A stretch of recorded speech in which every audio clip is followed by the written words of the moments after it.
KHQ is proud to be your local TV station. It's Throwback Thursday, so let's open the Q Vault. On November 17th, 2015, a powerful windstorm hit Spokane and North Idaho, bringing near hurricane-force winds to the inland northwest. Power was lost. Massive trees were ripped from the ground, and ultimately, 2 people were killed. It took nearly 2 weeks for all the power to be restored. Now, let's take a look at the top 10 highlights of Windstorm 2015, 10 years later.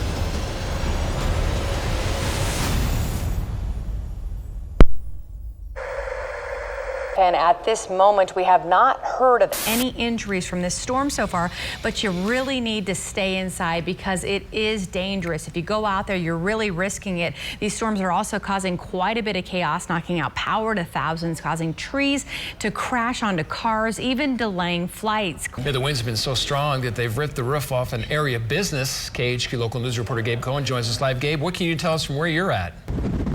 And Steph, it's honestly difficult to hear you. I don't know if you can tell, I'm almost being blown off my feet right now. Behind me, if you take a look, you can see the roof that blew off Spokanimal a couple hours ago. A piece of that roof still sitting, making a lot of noise, and it has been a frightful sight. A lot of roofs in this area close to blowing off. This one, though, has already been lost, and when we arrived a little over an hour ago, there was a mass evacuation. I want you to follow me along here. This is where we saw employees, the volunteers here, frantically trying to get those animals out. It was the dog room that lost its roof. So we saw these volunteers running with the dogs who were shaking, frightened, unsure of what was going on as this storm was just picking up. And they brought them here into the clinic next door. We're going to show you this.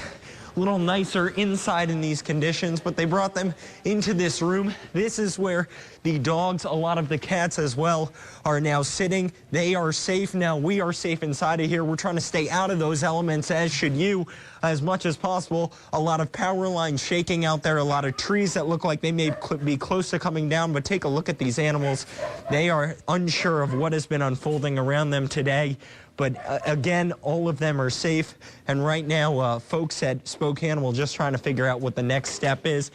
We spoke with the director a little bit earlier who told us it's an unsure road ahead.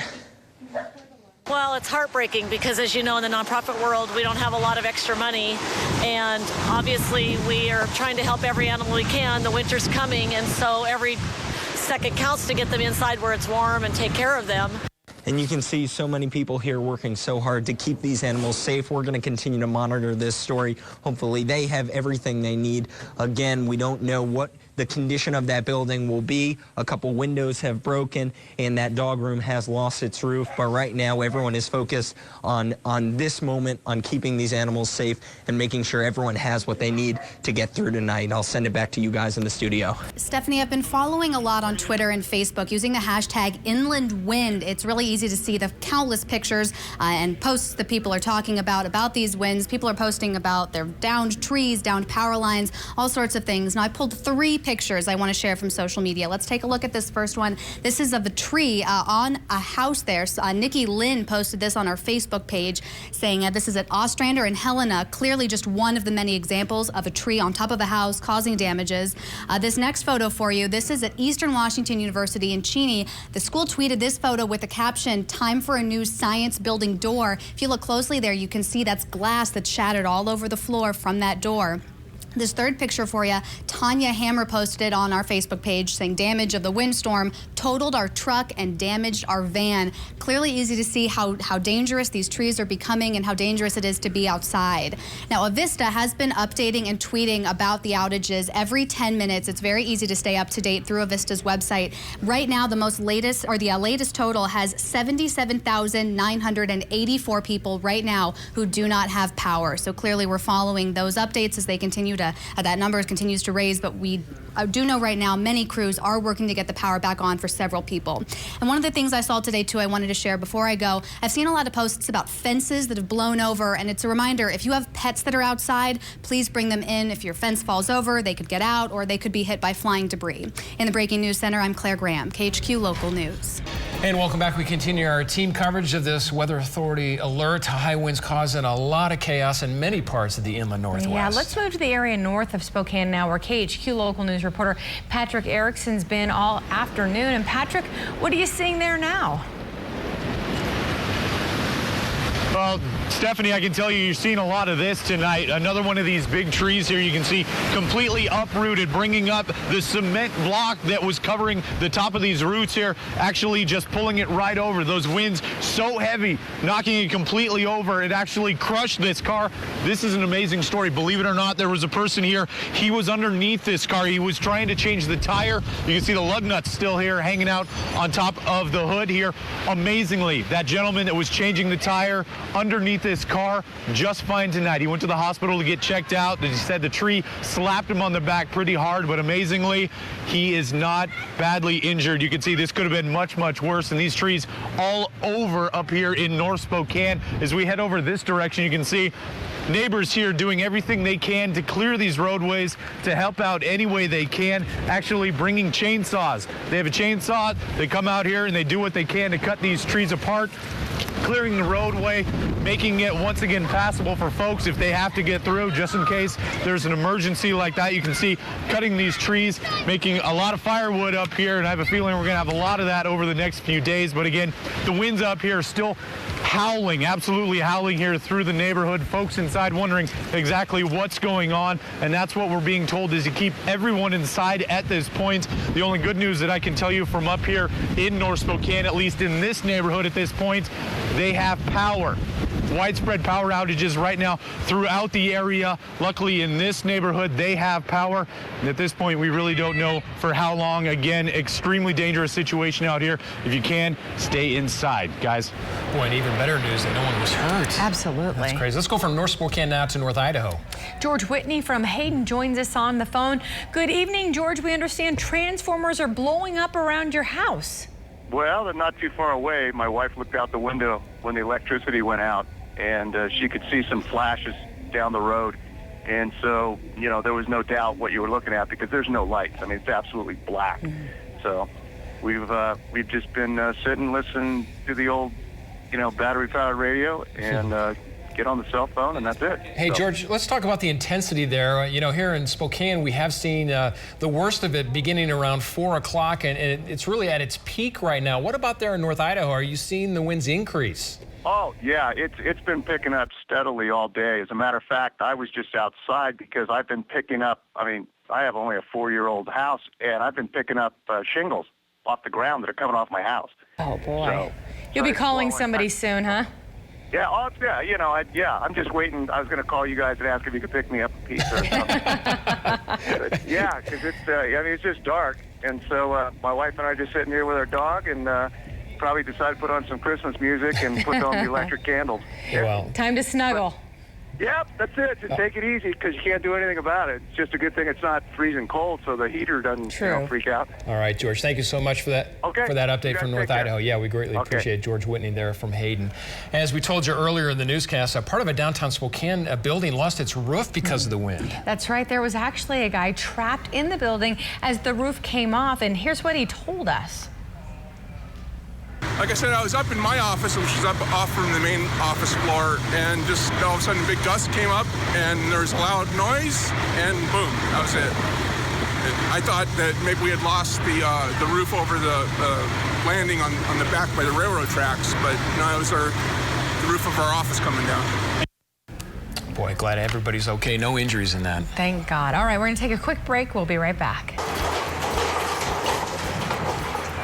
In the past 24 hours, the inland Northwest experienced weather history. This is video during the peak of the windstorm. It was so strong, it ripped the roof off the Spokanimal building, and several buildings looks similar to this morning. Good morning to you. We are following breaking weather coverage for you for the next several hours. In fact, the next 4 hours here on KHQ. Good morning. I'm Sean Alves. Good morning. I'm Kalai Chalk. You're watching the Wake Up Show here on KHQ, and we have team coverage today after wild winds toppled dozens of trees in the inland Northwest.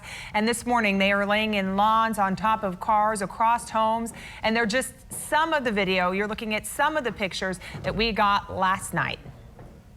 Power is still out for over 222,000 people, leaving many in the dark. We're keeping an eye on power outages and where crews are working to restore power back to your homes. Many schools in our area have either been canceled or delayed. We've received some new ones over the last 60 minutes because of the aftermath of the storms this morning and the dangerous road conditions that really are there this morning. You can find out if your child's school is affected by going to KHQ.com. The complete list is there, or you can look for the school at the information that is running on your television screen right now. All right, the storms, they started dangerous and then they turned deadly. As of right now, the storm has confirmed to kill 2 people during the height of those wind gusts. A woman in her 50s was hit and killed by a tree on the South Hill. Paramedics were unable to revive that woman when they arrived just minutes later. And a second woman was killed on State Route 904 just east of Cheney when a tree fell on top of her car.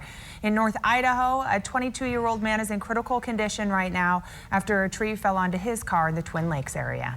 Hey, take a look though, right across the street from that house here, a huge tree down across the roadway here. This is 22nd and Adams. Now, I don't know if this truck was here as the tree fell or if it pulled up afterwards, but you can see if it indeed was here, it narrowly missed it. But here's what really is just incredible as you look at this tree. This is no small tree, by the way. This is a very good sized tree. And as we walk over here towards High Drive, as you know, headed down like you're going down towards downtown, here you can see that tree completely uprooted. You can see it looks like some kind of water supply line. There's a sprinkler line that's just sticking straight up in the air, and the roots in the tree. But look at this. It absolutely crumpled the concrete here, the roadway, the pavement right here along the road where the road meets the lawn. Just completely devastated this pavement here. It's absolutely amazing. This root system, I mean, literally goes probably close to 10, 12 feet high, and you can see the hole that's left behind here, you guys. It is incredible the force of which this thing went down, obviously, and just uprooted complete chunks of pavement. And this is a scene that you're going to see all over town. And I'm going to be covering the South Hill this morning and show you some more. But this one here, if you're coming down High Drive towards downtown this morning, you are definitely going to see this. Good news, though, traffic is flowing just fine. And by the way, as I look out over High Drive out towards the west, you can see there are lights along the hillside there. So there are folks with power. That's good news, but still so many, you guys, that do not have power because of things like this. Welcome back to our special extended coverage of the Wake Up Show. We're hearing from so many of you, and so many of you have been affected by this storm. Right now, we want to go to viewer Jay Ives, who joins us now on the phone. Jay, you live in West Spokane near Doomsday Hill, and you had some significant damage to your home yesterday afternoon. Right now, we're looking at pictures. Tell us a little bit about what happened. Okay, well, I was out in the garage doing something, and then I heard a large boom towards the back of the house, and I went into the house, and then my mother-in-law was kind of freaking out in her room, and 2 branches came through her ceiling. So I got everybody out of the house. We luckily pulled her van out of the garage, and then left and went to the top of the Doomsday Hill where there really was no trees around, and then came back.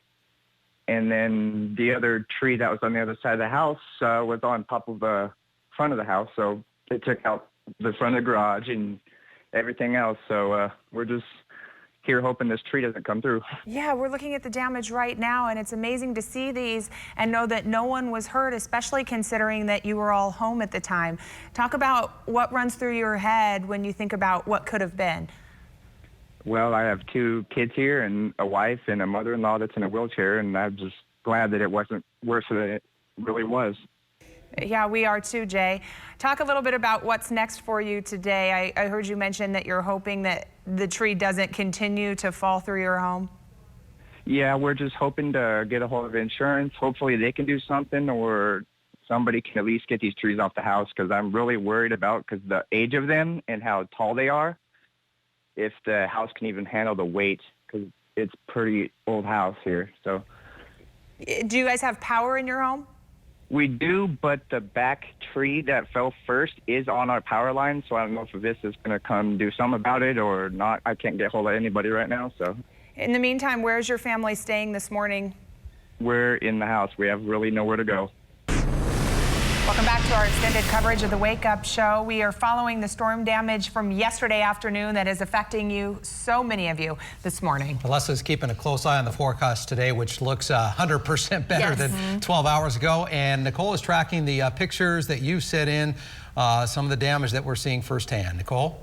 Well, yeah, Sean, Kalai, Leslie, this is really how we can see what damage is out there. And now that we have some daylight coming, if you have damage you can get a good photo of, please take those images, send them to us on our Facebook page. Let's take a look at a video that was sent to us by Lila Olson.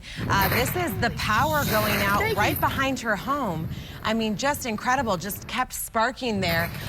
We've also received a number of photos from people. Let's just go through some of those really quickly.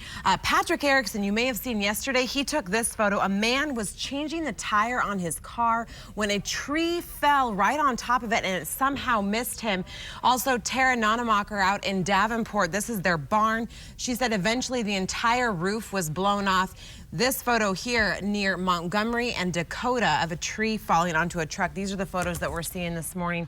Sean, Kalai, just have people keep sending them to us. But gosh, everyone has so much to deal with this morning. There's just so much to clean up. Boy, that transformer arcing there, that video is scary. Yeah, very scary. And that's like the third video like that I've seen on our Facebook page. Yeah, and I don't think we can say it enough. Remember to stay away from those downed power lines. They are dangerous.